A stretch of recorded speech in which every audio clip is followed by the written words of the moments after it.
When I lived in Texas, everyone ranted and raved about Mexican vanilla. If you ever knew anyone going to Mexico, you've got to get Mexican vanilla. It's just the best. I don't think there's anything better than homemade, your own vanilla. And it's super easy. All you need is vanilla beans and vodka and thyme.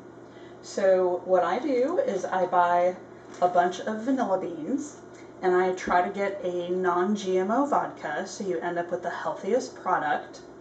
All you do is I take a glass mason jar and I put some vanilla beans in it, and what I do is I slice the pod down the middle, like really good, so that the vodka can get in there and get all the vanilla yumminess out of that pod. I probably put about a half dozen in my jar and I fill it up with vanilla, and then I will put it away in the cabinet, just kind of in a dark room temperature place, and forget about it. Now you have to wait 6 months, but after this, the waiting time's over. So after 6 months, then I fill an old vanilla jar that I have that I keep in the fridge.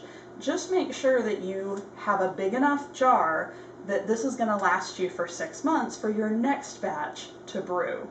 So I fill this up, keep it in the fridge, and then I replenish this with vodka, so about every 6 months, but obviously you can let it sit until you need your next batch.